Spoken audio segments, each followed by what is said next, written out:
Hey everybody, thanks for joining us, and thanks also for the people who are commenting in the stream already. And we've got a very special session today. Happy New Year to you joining us for the Ask the Trainer. New year, new format, and you'll recognise some of the regular faces on here. Hi to Darren and to Sassy and to Jonas. Well, you will do in a second when they're on the line here. Hi guys. Hi there. So we've got a new format for you. We've always done Ask the Trainer in a GoToWebinar, but because we're doing multiple shows in YouTube as well, we're going to be moving to YouTube for this because we think it's going to be a bit easier to answer the questions or answer your questions and for you to chat through topics and so on.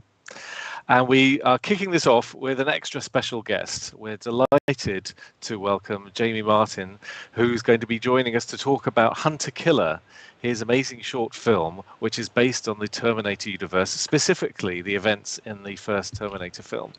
So welcome, Jamie. Thank you so much for joining us. No, thank you very much for having me. I kind of feel a kindred with you because I'm also from Blighty, from the UK. Mm-hmm. So we're taking over a small little corner of this show today. Yeah, but Britain. Britain, yes, countries are available. That's right. But what we'd like to do is to chat to you, Jamie, about a little bit about your background and a little bit about the concept of making this short and how you made it to look so successfully to emulate that whole mood and vision. But you're not doing it with the actual the same process, and we're going to cover that very shortly. About how exactly you did that. Excellent. Just before we do that, we got a couple of short little housekeeping things just to remind you where to go to look at these shows. And I'm on the Maxon site. We're going to switch over and just show my screen for a second. Here I am on the Maxon news page, or the news page. You can go down to see various headlines and various articles that we've got of interesting stories. But also, oh, here's all the trainers. Hi, everyone. You're on screen now. Smile. Hey there.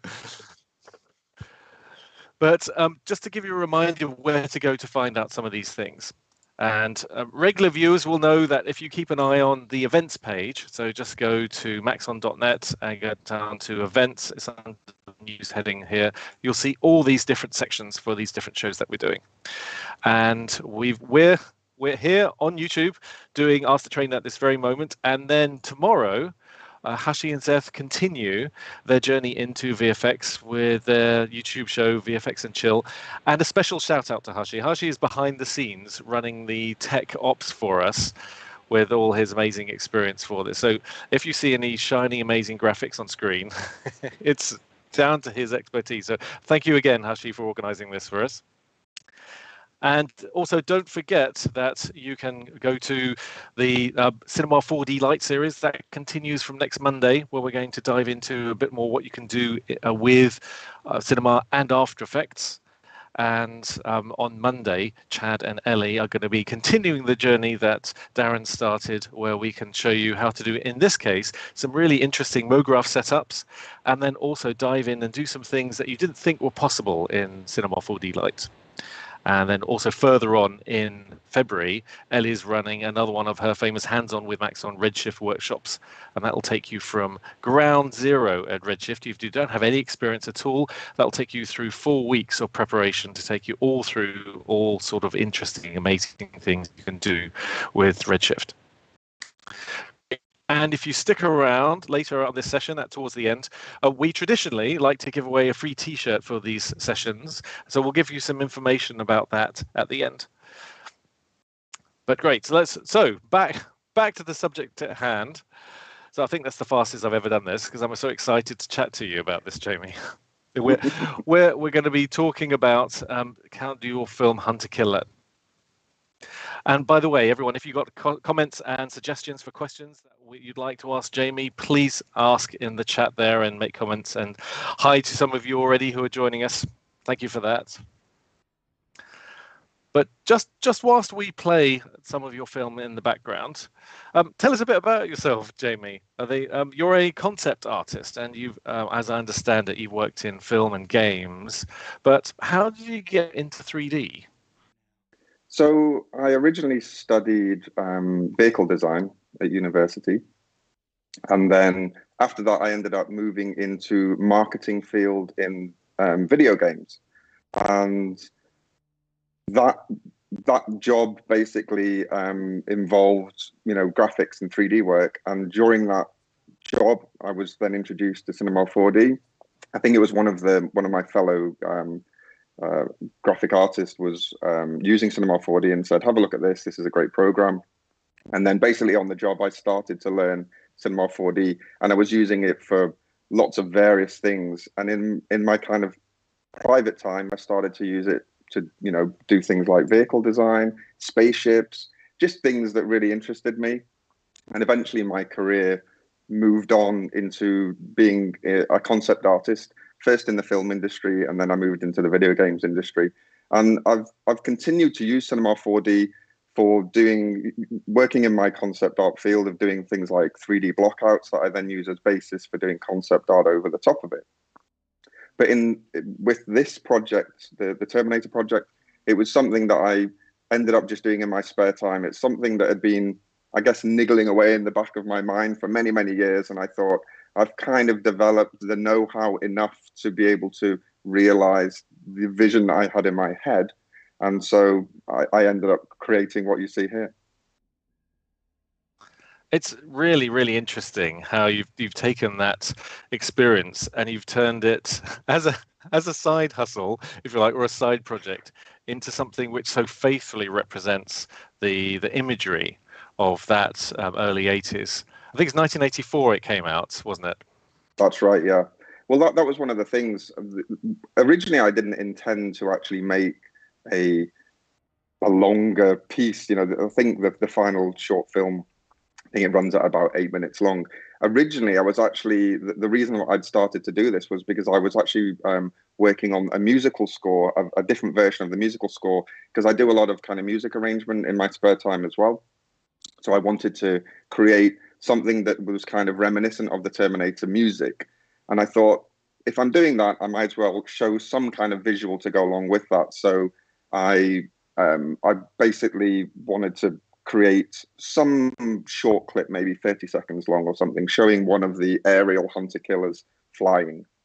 So I started to do that. I basically, created a scene, took some renders, very quick animation of it, and wanted to try and replicate as close as I could in a digital sense the kind of look that was in the original film, which was obviously made with miniature scale models. So I wanted to kind of capture some of that element, something that kind of looked halfway between realistic and a kind of scale model of the kind of thing you would have seen in the 1980s.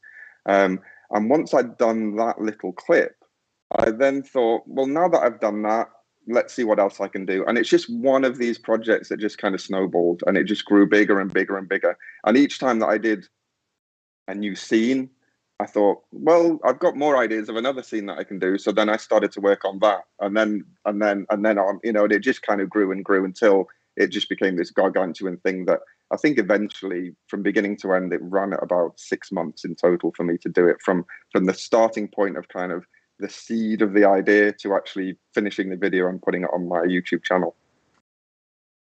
Wow. You made this pretty much completely in Cinema 4D, didn't you? I did, yeah.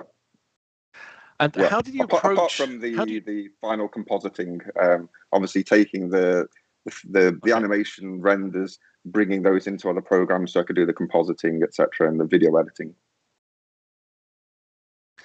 Because a number of people have mentioned on the YouTube link of the comments, because you've had this posted for a little while now, and about the authenticity and how it looked. How did you then approach that? Did you start off with modeling it yourself? Did you organize models that you already had? Did you put them into a scene? How was your general approach right at the beginning? So the actual models that are in my short film are basically ones that I sourced from the internet that people have very generously put on various websites around the internet where you can download free 3D models, etc. So I'm over the period of a few weeks, I managed to accumulate all of these models, and so I had this kind of box of models or kit parts that I could then utilize to build these scenes. And because I was so familiar with the original movie, I'm such a huge fan of it, it was kind of ingrained in me the look that I felt was going to be authentic, particularly in the first film. There's a section at the beginning of the second movie where you get a glimpse of the future war again, but it was particularly the one that you'd seen in the first movie that was very grim, very dark. It just looked like a very dangerous, scary place. And I wanted to try and capture that because I felt it hadn't really been seen subsequently in any of the the further movies that were made in the franchise. So the challenge to myself was really, can I try and capture something that looks like it could be from the time that the first film was made, and perhaps slot into a scene that was maybe could be inserted into the first film and maybe people would not notice. And if I could achieve that, I kind of felt that I'd won then. Excellent. Stealth filmmaking. Sneak it up on them. We've got some, I think you've prepared also some practical examples of how you put it together. But just before we jump into that, I know some of my colleagues also wanted to ask you about your approach and the filmmaking genesis and how that came to be. I think, Sassy, that you had a couple of questions about, from a filmmaker's point of view, about approaching this subject. Yeah, I think my first question would target everyone who wants to make a movie, because when Jamie said he was 6 months on that particular project, there's always a time where you ask yourself, how do I got into that, and will I ever finish it? So how do you manage to stay motivated, going every day into the work that no one has paid you obviously for, and keep going with fragments of a movie and seeing the whole picture in your mind, but see the whole mountain in front of you, what you have to do, and that exhaustion that sometimes comes over you, I guess. How do you manage to keep going? Yeah, I mean, keeping motivated is a tricky one. I think in this instance, as I was saying, maybe the thing that benefited me partly was because I went into this blindly. I went into this thinking I was making something that was going to be, 30 seconds and would maybe take me a few days or a week to create. And then it just grew and grew and grew. So because I was doing it bit by bit, scene by scene, I guess psychologically, I didn't feel too overwhelmed by it. It was only maybe 3/4 the way through the project when I realized that I had enough scenes to kind of piece together that I thought, okay, this needs to be made into something that has some kind of narrative to it in a very loose sense. I mean, the way that I looked at this was as a kind of proof of concept of what you could potentially do in a digital sense nowadays that in the 1980s would have been done completely practically, with miniatures, with real lighting in a stage. So yeah, the motivation was really me just kind of wanting to see what the next thing was that was in my head and try and realize that in 3D. And basically almost really wanting to see if I could achieve what I had in my mind's eye, if I could make something that felt authentic, as I'm saying, that felt that it has the visual look, it has the kind of grittiness and the rawness that you see in the original Terminator movie. And I think because I was able to kind of keep proving to myself that in theory it is possible, there was that motivation to then keep going. Because in a way, I wanted to see what was going to be at the end of it. How was I going to piece all of this together and have this thread of a narrative that kind of hopefully keeps people interested enough to kind of watch it to the end. So yeah, that was the way that I went about it. Thank you very much. And if I can give you my first impression, when you see the Terminator 1 movie, you see the machines running over the skulls. And my impression was you had a juxtapoint in your movie where the machines are moving over these old cars all the time. So they have shut down everything else that is not between human and these hunters, and everything else is pretty much dead. And The cast by itself, you said already you got them from other people. I guess that's also very motivational to see you get support from all corners of the world pretty much. And Yes, yeah, I mean, as I say, the a lot of the 3D artists are so generous that they put on, any kind of 3D scans that they'd done. Some of them they made available for free. So I was literally just having a look around the internet and seeing what I could find that would potentially be fitting in a post-apocalyptic future war scenario. Derelict buildings, cars that have been damaged. And other props and models that I could get hold of that maybe I could then manipulate to make them look like they're damaged. For example, a lamppost that I could then manipulate that so it's kind of bent and twisted, so it looks like it's been, exposed to a nuclear blast.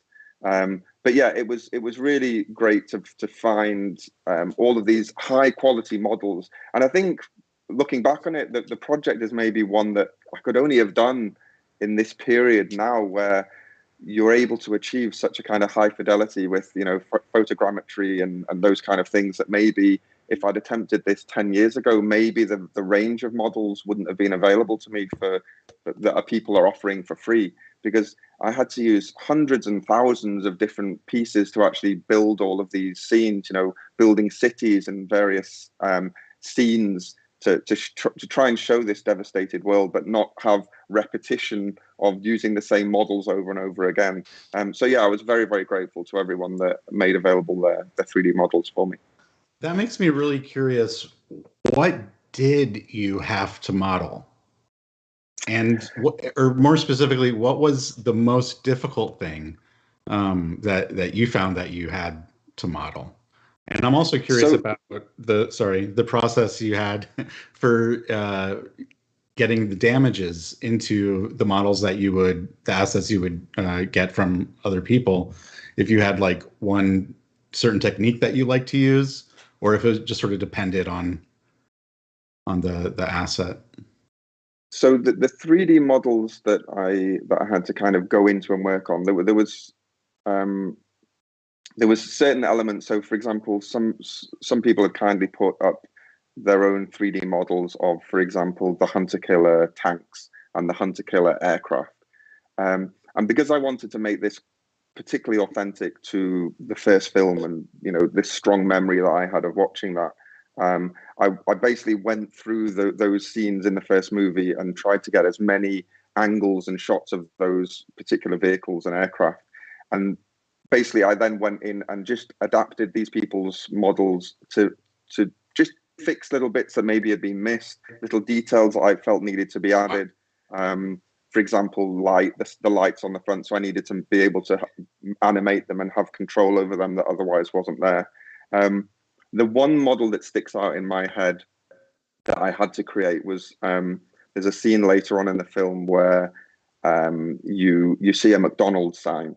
And I looked around to see if I could find a McDonald's sign, a free 3D model of that, but I couldn't find anything that was the thing that I had in mind. So I basically had to model that from scratch. That was one that I literally, because I had this specific vision of seeing this ruined highway and having this kind of bent, distorted McDonald's sign that had obviously been damaged and was all tatty. I had to create that myself because it's just something that I couldn't find out there. But there was a number of things where I had to just go in and simplify models and adapt them to make them suitable for the scene that I wanted to use or to set up. But yeah, as I say, the majority of the models that you see in my short film are ones that people generously made available for free. Regarding taking models and kind of distorting them, to be honest, I can't remember the exact methods that I used, but there was basically I was setting up so that I would have XRefs of all of these assets. So I was kind of methodically making folders of all of these different assets, and in each one I would have maybe one lamppost that I would duplicate 3 times, and I would just twist it and distort it in different ways so I could use it over and over again. So maybe those 3 versions of that one sign or lamppost is actually what is then used to kind of furnish a whole highway. Because, you know, once you're kind of distorting it enough and kind of making it look irregular, then you can kind of repeat it over and over again. And that's what I was using the XRefs for, is to kind of allow that to be manageable from my side, so that if I then found that I needed to go into those individual models and tweak them and update them, it would then carry across into the scenes as well. There you have it, kids. Organize yourself. That's Keep awesome. everything methodically inside folders. We've got a couple of questions that have come in on the chat, and also you've got some examples of making the actual project in Cinema and the layout view and render that we could show everyone. But greetings to everyone, by the way. Digital Meat says, hi, this is first time here. Welcome. Thanks for joining us. And two questions we've got. One is from Red Dave. And was your film rendered out with Redshift? And JC3D also asks, did you have to use a render farm, or did you do it all on your own machine? So no, I used the native Cinema 4D render, and I didn't use a render farm. I had used that in previous projects when, if I was doing this as where I was employed and we had a number of Cinema 4D licenses and a number of machines. I have done that in the past where I've rendered it out, particularly when it's been very, very complicated scenes. But no, this was literally just me doing it kind of piecemeal, bit by bit by bit. And you have to almost get into a kind of rhythm of, you know, after work, I was working on the project with my kind of mindset on, you know, by the time X time in the evening, I need to have this scene done so that overnight I can leave it to render and then see what I have in the morning. And to be honest, thinking back to it, I probably had to render things roughly 3 or 4 times before I actually got to the finished render, because I was discovering, oh, I'd forgotten to include this, or, you know, this thing hadn't been turned on, or whatever it was, or, you know, there was something that needed tweaking. And really, you're only discovering that once, you know, it's rendered however many seconds worth of animation. But to be honest, I'm used to that. I've been doing it for so many years, and it's just part of the process of, you know, you just need to kind of go through that. And yeah, just kind of be patient, really. You may be used to that, but I'm not. And to me, that's impressive, because just looking at this, like the video that we have running in the background with, you know, the grayscale, like editor view, playback, and the scale of it's huge. And that's, you know, especially for, you know, a couple of years ago, renderer, it's, you know, it's not as fast as today's versions. So that's impressive. Well done. Yeah, I thank you. I think if I'd done this 10 years ago, obviously on a much older machine, it would have been a real pain to actually do it. Thankfully, you know, with a kind of modern, faster machine, it's been more achievable. And as I said before, I think retrospectively, this is probably a project that I wouldn't have been able to have done 10 years ago for multiple different reasons, of things like, you know, render engine, you know, CPU, GPU, and the 3D assets, and also my own knowledge as well, because, you know, as with everything, the more that you use a product, and the more projects you have to actually, you know, experiment with it, the more you learn. And it's all of that knowledge from various different projects that I've done over the years that kind of accumulated together that allowed me to finally, you know, kind of realize this this vision that I wanted to try and show to people. So now I'm curious about the machine that you're using, and also the render times that you were aiming for per frame. So I use an iMac 27-inch. I think it's I can't remember, is it a 2020 model, I think, or 2021? I can't remember. But it's quite recent, the last couple of years. The render times, I don't think they were too crazy. It depends what your concept of crazy is. I to be honest, I can't remember exactly, but there were maybe 5 minutes per frame or less, which to me is acceptable, because I remember when I was working at the start with Cinema 4D, you know, 10, 15 years ago, having a render take 15, 20 minutes was perfectly acceptable. So yeah, as I say, it's one of these things where I kind of in the evening made sure that I had a scene set up so that I could render it overnight, and then I would just walk away and leave it, and then basically come back in the morning and see what was there. Yeah. So you rendered mainly in standard render, right? Yes. Okay. Cool. We got a couple of other questions. And people are asking, as well as the Red Dave, yes, we asked the which specs question. Yes, we don't have to ask the is this being recorded question this time, because yes, it is, and you can see it here after the event as well again. But one question that came in was to ask you to talk a bit more about your use of XRefs in this and how you approach that. Yeah, so I'd not actually used XRefs before, but through my experience at work and using kind of reference objects, I realized that it was probably going to be something that I needed to actually use, because this is going to be such a big undertaking that I, as you said before, I really from the get-go needed to be very, very organized about it and make sure that I had some kind of system in place. So I had folders for the various types of assets, 3D assets that I will be using, such as, you know, one folder that would be called buildings, one folder that would be called vehicles, blah, blah, blah, you know, all of the different kind of groups of things that I would have in there. And I would basically make sure that every single object that I was going to be using was set to the same scale and the axes were all centered. So I'd have to go into each 3D asset and make sure that it was basically set up in a way that was going to be easy for me to then introduce into my scenes. And then basically I would set up my scenes with full of XRefs. So it was basically using XRefs for most things, apart from, you know, elements such as lighting, atmospherics, and those kind of things.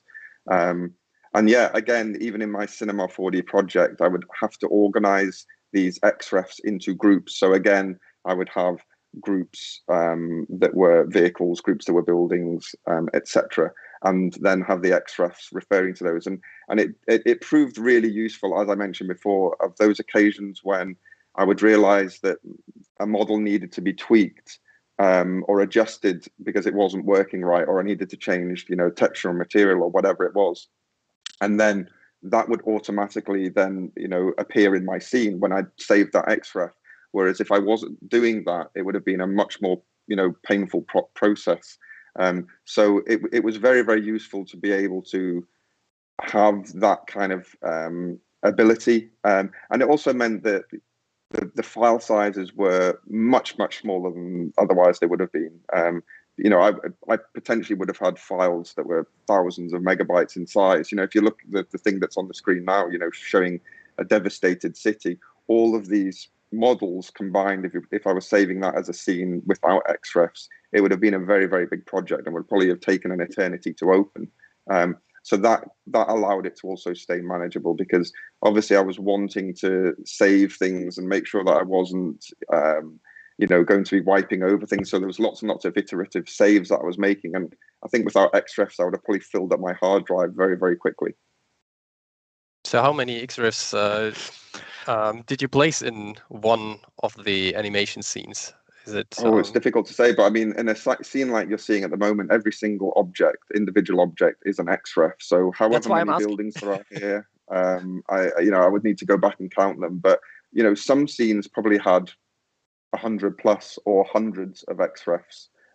Particularly, for example, the first scene, which is the one that you're seeing at the moment, the opening shot. There is foreground elements that are where the actual shot opens of these kind of toys and dolls and things. So each one of those was an XRef, and then as the shot widens and the camera pulls back, you're obviously then seeing the broader city. So it's obviously all of these items, whether it's a doll, a toy, you know, a derelict house, the car that's behind the derelict house, and then all of the background objects as well, like the ones that we're looking at the moment. All of these were individual XRefs, but organized so that I could at least keep track of them, because if I needed to find one or move one about, that it wasn't going to be a real pain to try and then locate it. So yeah, organization was the key to it. Can I ask about the fire? Yes, please do. Because I love that you're using those the footage, those cards to get the fire animation in there.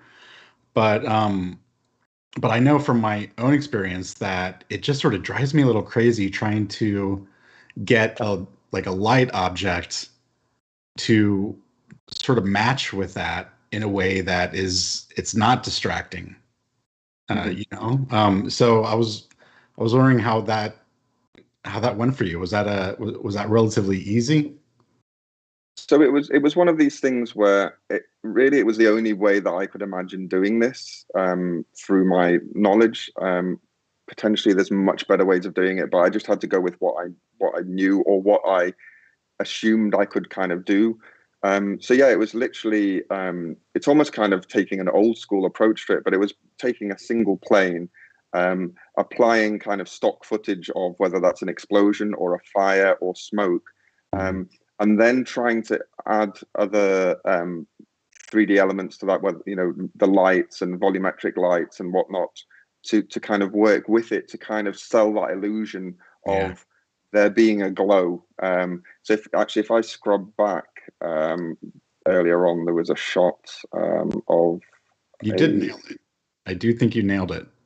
Thank you very much. So yeah, there's a shot here of a fire that this was, I think, one of the first times I was testing out the fire. So you've basically got the fire video with an alpha playing on a single plane. And then I've basically added a number of lights inside the barrel, and you'll see that they're working on the wall as well. So there's a kind of animation effect of, so to try and sell that illusion, the fire is actually genuine. And you can see here, this is a very early work in progress where it didn't work, where you've got this horrible flickering of the fire that I then had to try and sort out. But yeah, I thought that was intentional, and I was loving it.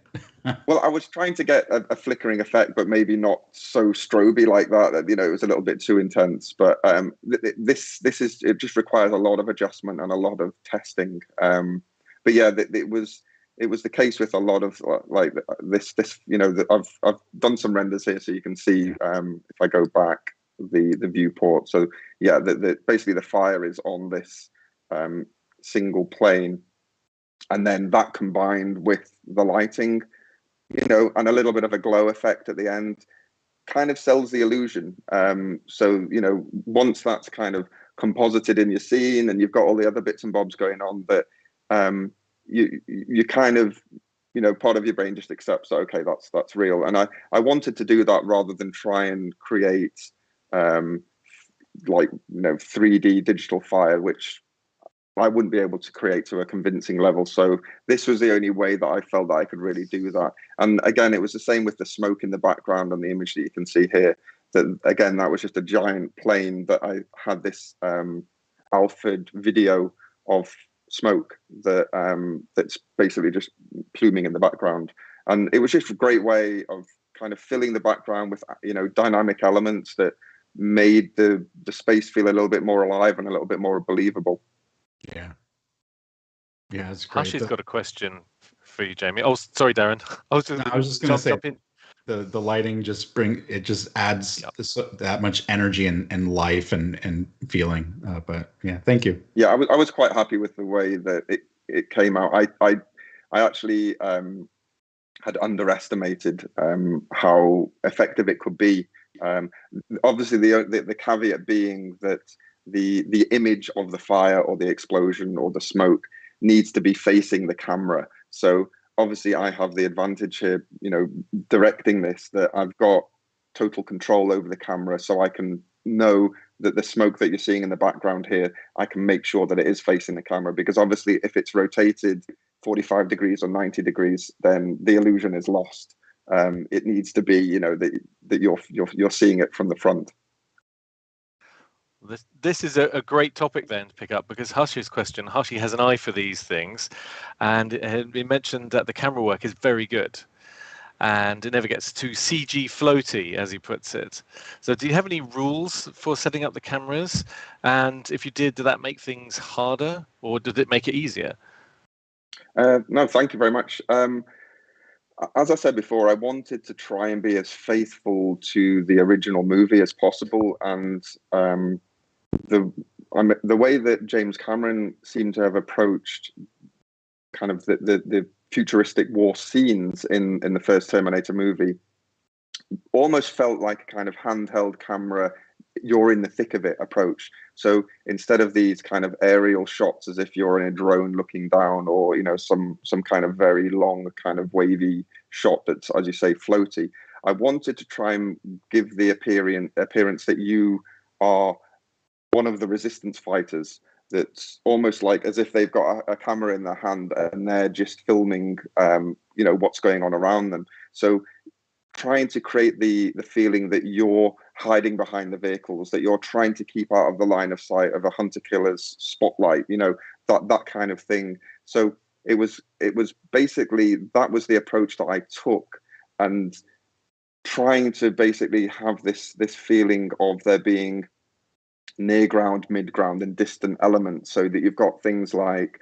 the for example, pillars moving in front of you, and then you've got the hunter killers behind that, and then behind that there's the city, and always kind of keeping that in mind, that there's these kind of layers to try and make the scenes feel quite big, and then just not really animating the cameras, but just trying to keep it simple, and just adding, you know, very simple shake to the camera, so it doesn't feel too locked or too smooth. There's just a bit of a kind of natural wobble to it.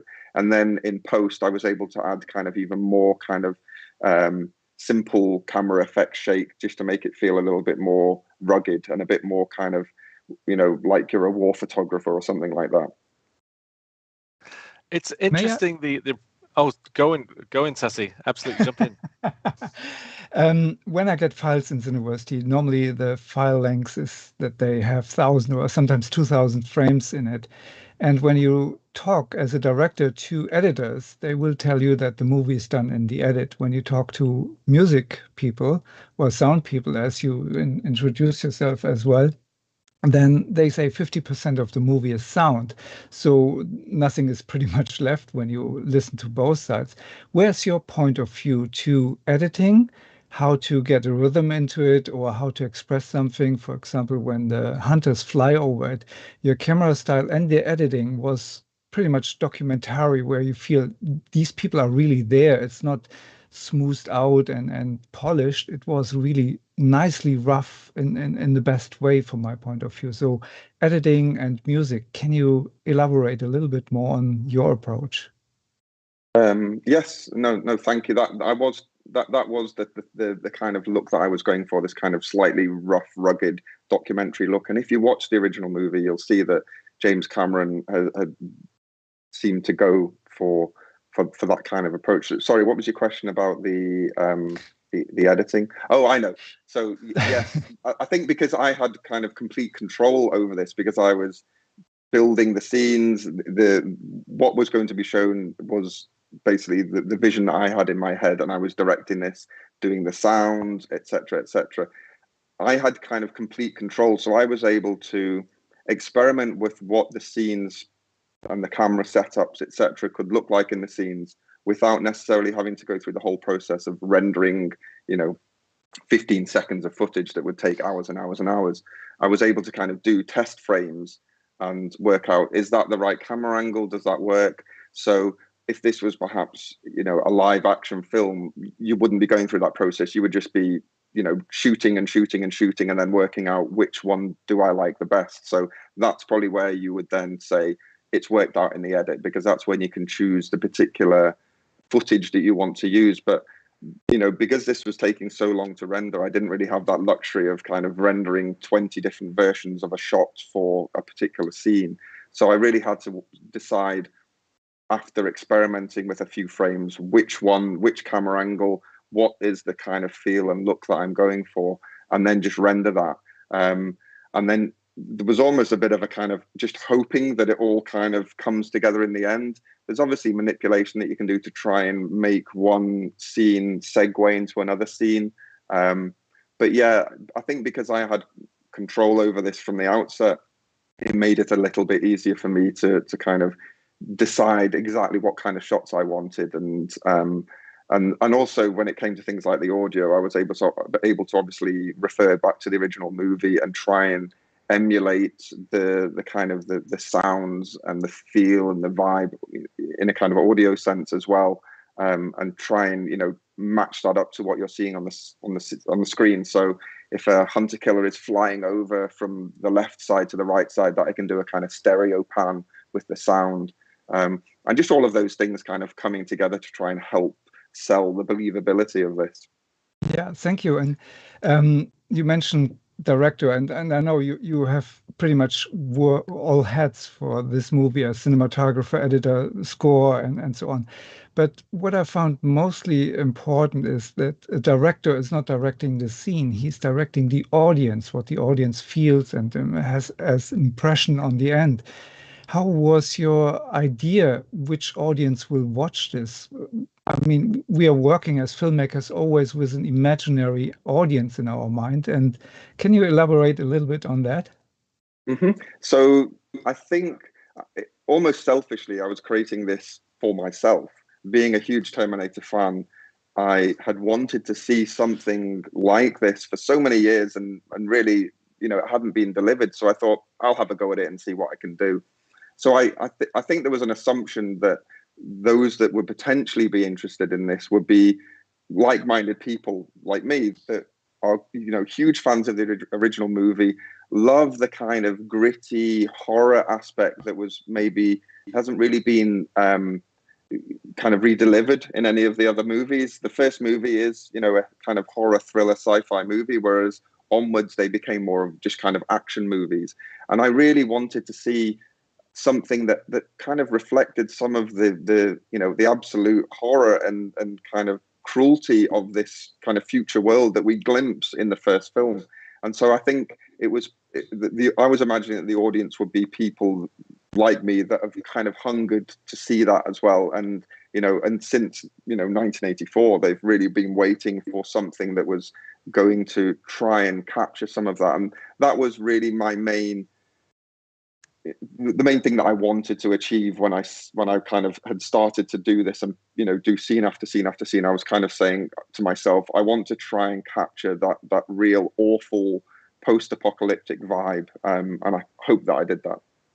You did that very well. And if I may say so, I love that you sneak in that little hope that is inside of the whole movie, because you see all these scenes from the warehouse with the puppets and so when then the hunter comes and is observing that little child, from my point of view, which is a trap or a distraction, and then it gets shot down, and that victory over is finally what the movie is piling up emotionally, that the relief comes on the end that we shot one down, we got something done.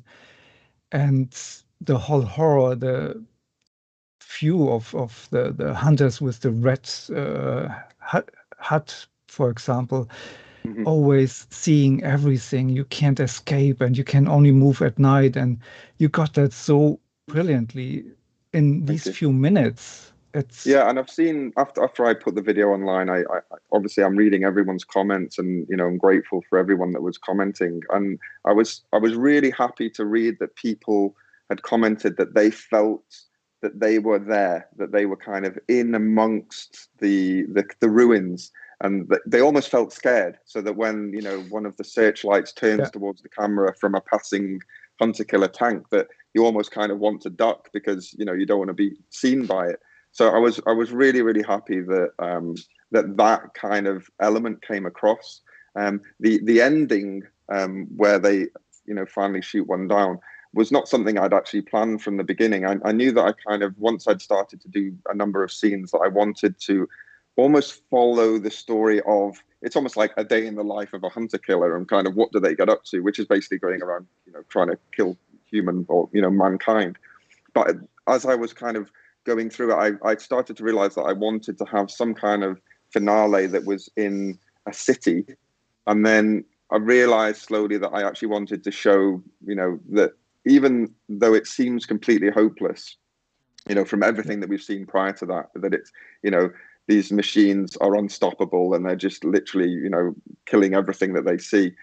I wanted to try and have some element at the end that felt a little bit hopeful, that we could potentially, take one down, and if we can take one down, then we can take more down. And yeah, I tried to capture in a very simple way, you know, some feeling of kind of euphoria at the end, where yes, we at least got one.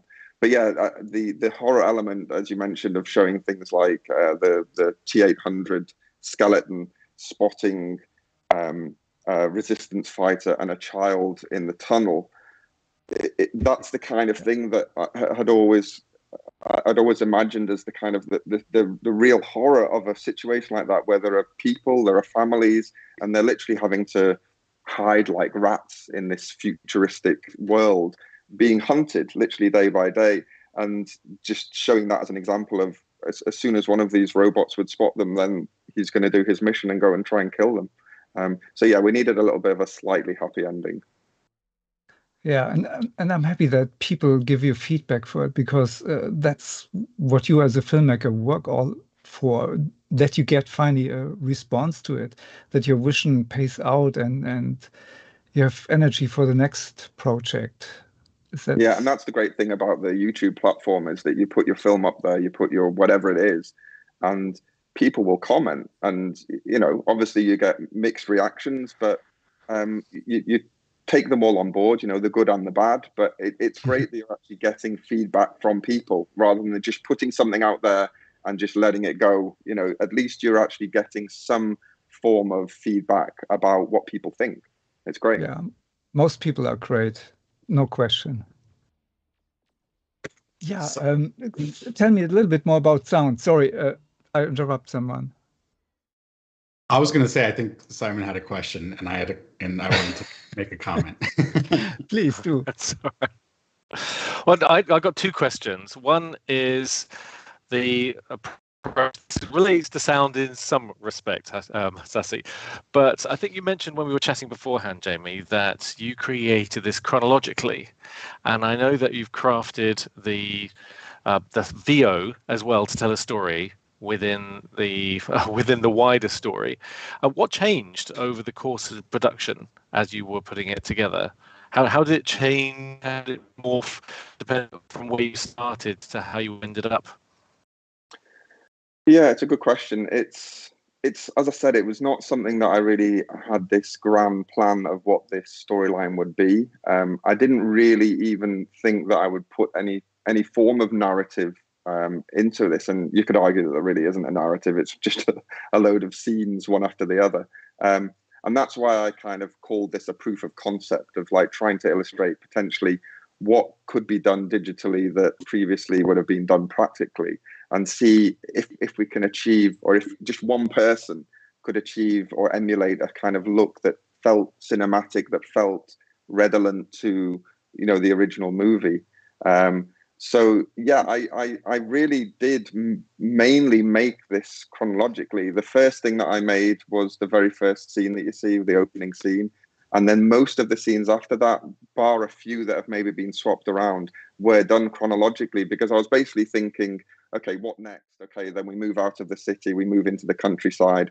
Then where do we go after that? Maybe show some interiors. And then where do we go after that? Maybe the ruined highway. Where does the highway lead? It leads down to the city. So let's move to the city. And then, okay, let's have the finale in the city, because basically at that point, I'd kind of run out of models and ideas to explore. That highway shot with all those, with just that long line of vehicles that you show in the in your behind the scenes footage, that's the type of thing where, like, you know, initially, you know, anyone look at that and be like, oh my gosh, perfect use of a cloner. But it doesn't look like you could get away with it because of all the variation you have. It's like you'd have maybe a starting point, but just to speak to all the manual work with your hands that you have to do to get everything in the right place. I mean, just that one, I imagine, probably took a good amount of time just for all those. Yeah, and that's one of those scenes that probably I would have liked to have utilized more, but because it was so painful to actually navigate in it, because I had so many vehicles that were photogrammetry vehicles, so they're pretty high poly. Even though I'd reduced the poly count on everything to make it manageable, they were still very high poly. understandably, the viewport became very, very sluggish when I was trying to navigate around it. So I had to almost kind of split the highway, these ruined vehicles, into chunks, into little groups, so I could, deactivate them and activate them, and kind of, if I'm looking at only one section, I can kind of ignore the other ones. Otherwise, it was completely unmanageable. But yeah, it was very, very time consuming to manually place the vehicles, to try and make them form some kind of, it looks like there was a road there and they were lined up, and then the nuclear holocaust hit and they were ruined. It was like.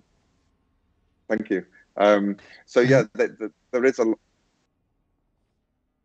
yes, let me share. And maybe it's the nerd in me, but I just think that's a really impressive shot. Thank you. So yes, this is. It just goes on and on. It does. And you'll see here how slow the frame rate is as I'm scrolling in the viewport, because it was really struggling. But these vehicles were so high poly that I was able to get the camera right up next to them, which I have done in a few of the shots. And they were quite believable. Obviously, it's helped because they're kind of ruined. So if there was any slight defects in the model, you can forgive it, because it's supposed to be a ruined vehicle. But yeah, this just went on and on and on. And as you can see, there's some vehicles here that are clearly repeated, but when you see it from the angle of the camera looking along this kind of ruined highway, and also depending on the lighting and the hunter killer that flies over it and his spotlight, you don't really notice it. I'm hoping you don't notice it. Shading. May I have another question, please? Or yes, please. Typically, I would say if a project is not scaring you, you have the wrong project on your calendar. And my question to you would be, what would you suggest to everyone who is now excited to do his or her own project, how to tackle that? Because we are never ready to really go to a scary project. We always think, oh, I have to learn a little bit here, a little bit there. And how much have you learned doing that project? How much would you say do you have in terms of skills under your belt already to start a project? And you know where I'm going with. I want to motivate people to do projects. And what can you give us? How easy Cinema 4D is, and how supportive, or how much is the society around it supportive, and all of that? Just to get people excited. Sorry. Cinema. So before I learned Cinema 4D, I'd been introduced to a number of other 3D programs, which I just couldn't get to grips with. They were far too complicated for my head. Cinema 4D fits with the kind of person I am. It's the graphical user interface and the way that things are organized and laid out. Just I found a lot easier to understand and to get to grips with. And so I felt that once I'd started that ball rolling of learning Cinema 4D 15 years ago, that I wanted to learn more and more. I got this kind of hunger of like, okay, I need to almost set myself these projects to actually learn it. Over the years, obviously, I acquired a number of different skills and certain knowledge about how Cinema 4D worked. But even so, as I mentioned, I went into this project with unknowns. I hadn't used XRefs before. I didn't even know that they existed up until I started the project, and assumed that there must be something that would allow me to reference, various 3D assets. So yeah, that was a problem. And things like, as we discussed, having fire and explosions, I really went into it without knowing how am I going to do this. And so I literally fell back on the knowledge that I had of, if in a previous project, I might have played a video on a plane, whether it was supposed to represent, a TV screen or something. And my brain then went to, well, if I can do that in Cinema 4D, maybe I can put an alpha on that. And if I can put an alpha on that and a light with it, maybe it will somehow resemble a realistic explosion. And really, I just then went into it thinking, I'll just try it out and just see, and just set up a test scene, see if it can work, such as the barrel that I showed earlier, and see what kind of level of realism I can get from it, if it meets my expectations. And then I kind of rolled with that approach throughout the whole making of this, of taking little bits of information and knowledge that I had and trying to fit them into what I wanted to achieve with this. And as with any project, this was a huge learning experience for me. And as you say, you kind of want to do projects that push you forwards, that you learn something new from, and that you gain something from.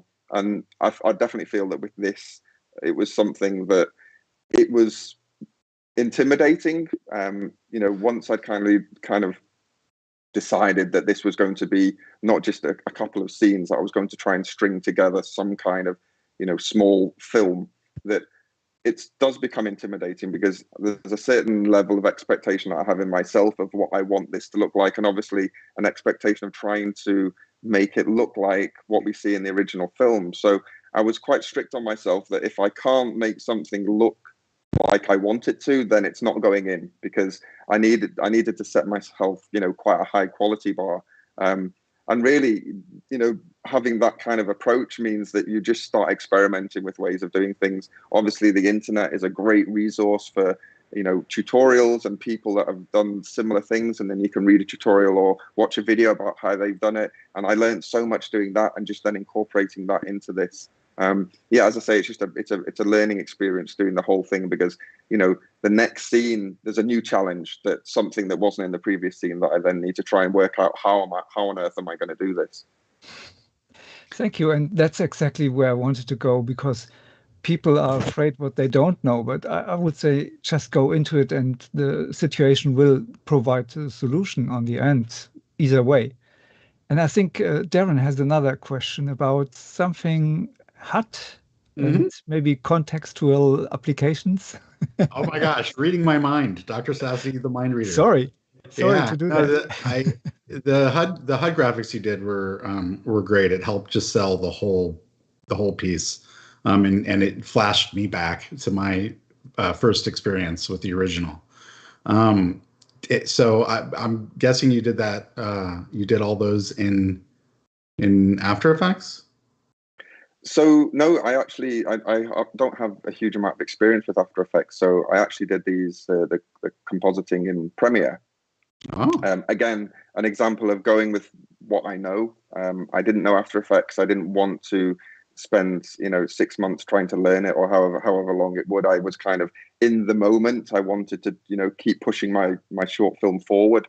So I just went with what I knew. So, for example, the shots that you're seeing at the moment of the kind of thermovision HUD view is a number of layers. So, for example, this view looking down on the cars, that's obviously a camera that's scanning across the vehicles that you saw earlier. And then I'm doing a separate pass of just the outlines. So I can then composite that on top of it. Okay. And then on top of that, I'm then compositing the kind of the HUD graphics, the square with the little graphical details, either side. And additionally, on top of that, there's then these little scrolling elements of text and whatnot that are trying to resemble what we see, from the Terminator's view in the first movie, of that kind of retro, 80s aesthetic. I was trying to have that look, but try and make it also feel a little bit more modern. And also, as far as I'm aware, that we've not seen a view from the hunter-killer's point of view in any of the movies to that extent, whether it's one of the hunter-killer tanks or the aerial hunter-killer. So I had to make up what I imagined that would look like, and that's where I put my kind of concept artist hat on and thought, okay, this is a little opportunity where I can actually create something that isn't there at the moment, but again, trying to make it resemble the kind of HUD view that we'd seen in the first movie. And again, the shot that you've got on here with you've got this kind of infrared view was made up of multiple layers, where I was then rendering out the scene without anything except the characters, or that particular character. So then I could comp him in and just have a white effect on him. And additionally, when you're seeing the all of these statues and mannequins in that particular building, again, they were rendered out individually, so that I could do it with an outline. I could have them, with an alpha, so that I could just comp them on top. So there's a number of layers that go into that particular shot. And again, it was, as I was saying, it was one of these things that I didn't know how to do it. I didn't have a plan of how I was going to approach it. I just had to go with my gut, kind of the logic of how this could be pieced together bit by bit. And through trial and error, I kind of came to a visual that I felt was, that I was happy with, and that was going to kind of meet the expectations of what I thought kind of felt suitable for, trying to represent what we'd seen in the original film, but obviously something that we actually hadn't seen before. So yeah, it was one of these things that I probably imagined it to be more complicated than it actually ended up being. It was really just rendering the same shot over and over again with just different layers and with different things turned on and off, and then comping it together, giving it a slightly kind of, blurry view that it looks a little bit kind of, and obviously things like the kind of glitching and whatnot on top of it hides a multitude of sins as well. But yeah, those shots came out kind of, quite well. I was quite glad with how they actually turned out. You didn't type out all that text, did you? That's so that the text is actually, I was trying to be so faithful to the original movie that I discovered that the text that you see from the Terminator's point of view is actually Apple early 1980s Apple code. So what I did was I literally found on the internet early 80s Apple code, chopped it up a bit, and used that. So it is actually quite faithful to the original in that sense, that it's if you're a Terminator, apparently you use Apple code as your. That's brilliant. There's an implication to be had there, isn't there? And funnily enough, the view that you see from the resistance fighters, that kind of infragreen, telescope or night vision view, the code that I put on that, I think, is like an early 80s MS-DOS. So you've got Apple versus Microsoft. That's basically great. In the same short film. Oh my God, I want more of that. That's awesome. It's also interesting how you're breaking traditional rules as well, because you're thinking about what's achievable as well within the time frame that you've got and the tools that you're working with. But the important thing is that you're remembering key things like show people things they haven't seen, which is a driving force, of course, for many movies. But it felt so natural in this one to see that camera view, and it's almost seemed like we'd seen that before, but of course we haven't seen, as you said, the hunter-killer view.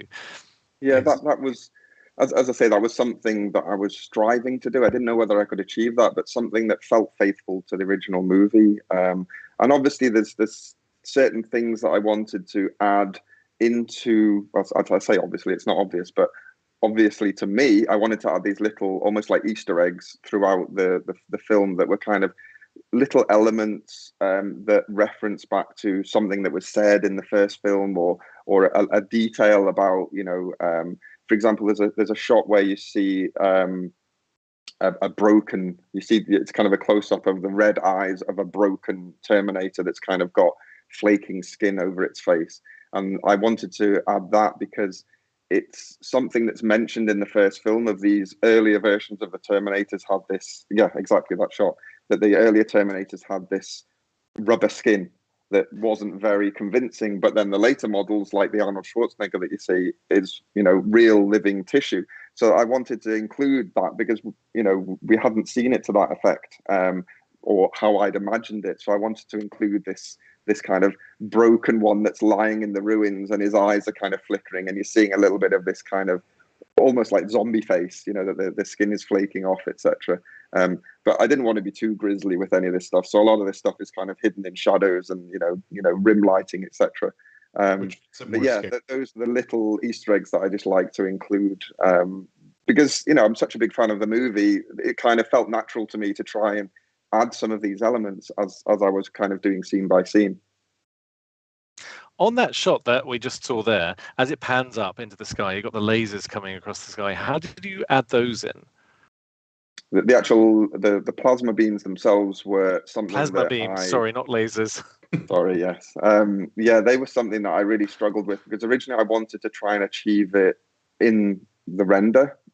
So I was, having geometry that had a shader that had a glow on it, and I just couldn't achieve the kind of the look that I wanted by rendering it in Cinema 4D. So what I decided to do was do a separate render pass of just that element. So all of these plasma beams I rendered out separately, and use that as a comp. So basically I used that as an alpha that then in Adobe Premiere, I was able to then manually add various layers of glow and effects to that meant I had a bit more control over it, because it was something that I was still playing with the kind of the fidelity of it and the look of it as I was doing these scenes. And I didn't want to slow myself down. So I thought what I'll do is I'll carry on with the project, render out all of these passes. And at some point, hopefully, once I'm through this, I'll have worked out how to make these look, you know, as authentic as I can to what we see in the first film. And my only logical way of doing that was by having it as a separate pass that I could then have control over it in Premiere. And yeah, it was something that it was a bit of a head scratcher for quite a while of trying to get that look. And again, it was, as I say, it was trying to be faithful to the original movie, and being such a fan of it, I had a feeling for what they should look like. And, you know, I'm hoping that I kind of, to the Terminator fans out there, that I achieved somewhat of that look.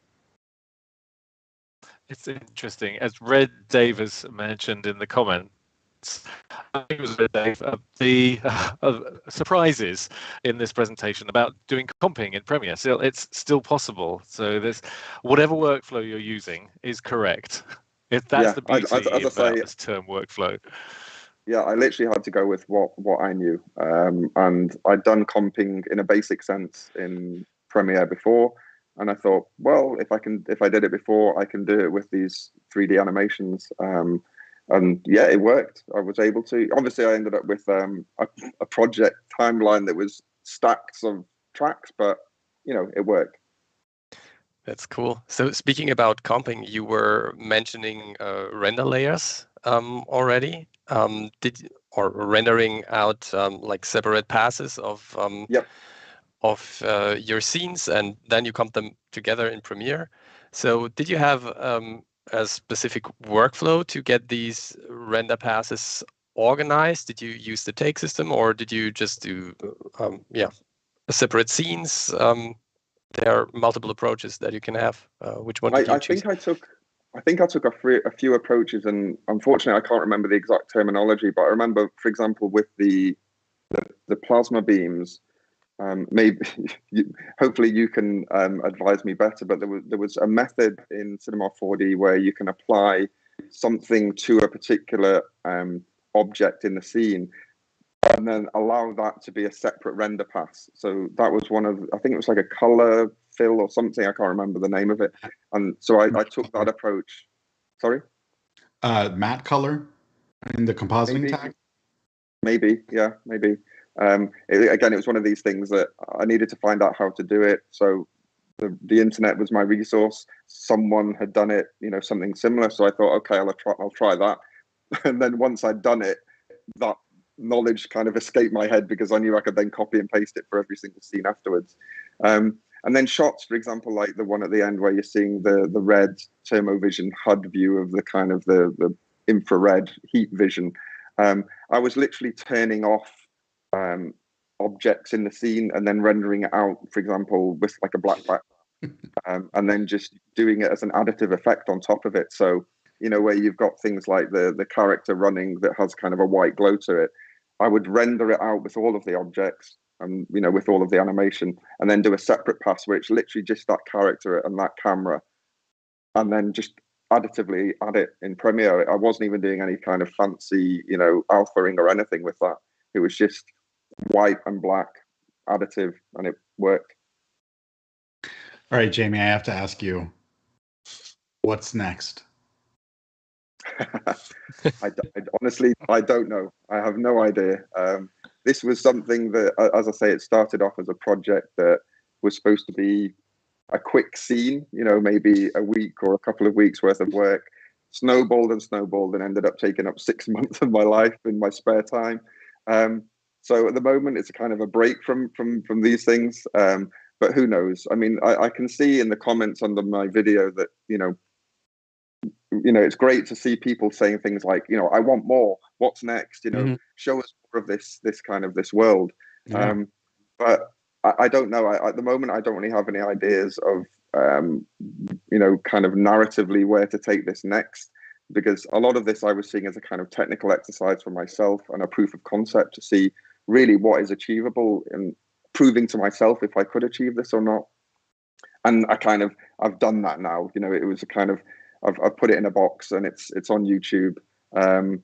And yeah, in terms of what's next, I really don't know. We'll kind of watch this space. So I think Simon's probably about to wrap up. I'm getting those signals, but I just want to suggest I'm thinking Gremlins or War Games. All right, Gremlins or which one? Sorry, War Games. War Games. What's War Games? We'll talk later. Okay. It's not going to be that because I don't know what it is. The cultural decade that gave us so much. Absolutely. So this has been amazing, Jamie. Thank you for sharing all this. And as Darren says, we are very excited to look out for what you might come up with next, and what you might do in terms of technically as also the next steps, learning from what you did on this particular project. So we're really excited for that, and we'd just like to share a couple of things. Oh, well, you're most welcome. We're the lucky ones. And I'd just like to share for everyone where we can find more about you. And we'll post this in the comments. But basically, here's your website or your YouTube site. And this is where you can find more about Jamie's work and future projects. We'll keep an eye on this as well. Yeah, Look, I can hit subscribe. Thank you. Another one. I also have an Instagram channel that I put up when I started the project called Terminator_HK, which if anyone's interested, there's some early kind of work in progress shots that I was doing right at the start of the project, as I say, when it was originally supposed to just be a short little scene. So some of that footage is on my Instagram if anyone's interested in seeing it. Behind the scenes, Jonas has suggested a new project for you. Mix up with tornadoes, and then you have Terminator. I love it. Jonas has to put something in the pun tip jar now. Yeah. I think we also need to add sharks another into dollar. that thing. Yeah.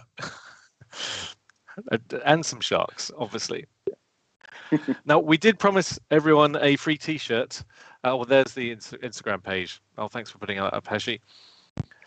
And we did offer everyone a free T-shirt at the start. So here's how you can get it. We have a merch area on the Maxon store. And we'll post the special secret link in the comments or on the chat. And basically, this is a thank you. This is a thank you to the community. Thanks for joining us on our journey and your journey together as we kind of share tips and answer questions and so on. So if you paste in that link in the chat, then you get taken to a special part of the Maxon store, and you need a special password. The password for this month is 3D effects. And we'll also paste that in the chat as well. And please go along and order yourself a T-shirt of your choice. That password will then set up the checkout trolley, if you like, to then give you one free T-shirt. Does that automatically. And then all you have to pay is, I think it's like €3 or $4 or something around that for shipping. And we'll get you one of these, Jamie. Thank you very much. We know someone, so we'll organise that for you, just as a little thank you. Or you could jump on the link and do it yourself, absolutely, right now. But yes, so please feel free to jump on there, and I think we've got the link in there now. So that's great. And thank you also for the great comments and questions as we've been going through this hour. That's been really great to hear. And also to underscore what we think, which is a thoroughly excellent piece of work. So congratulations, Jamie. I know we've showered you with praise all the way through, but it's merited, because when you do something like this, it's just, I know, okay, blush alert. But when you do something like this, which has so much attention to detail to the filmmaking as well as technically how you do it, I think that is the classic combination that really makes it work. No, thank you very much. So it's been great talking to you all. You too, Jamie. It was nice. It's lovely to hear about it, and you speak very eloquently about it. Thank yes. One last thing before we go. don't forget, we've got more of these. Tomorrow we have Hashi and Seth are back on VFX and Chill. So please join them for that. That's 10 a.m. Pacific tomorrow. And then we've got more next week. We continue our journey in Cinema 4D Lite with Darren and with Chad and with Ellie. And then we have more Ask the Trainer. It's every 2 weeks, second and fourth Thursday.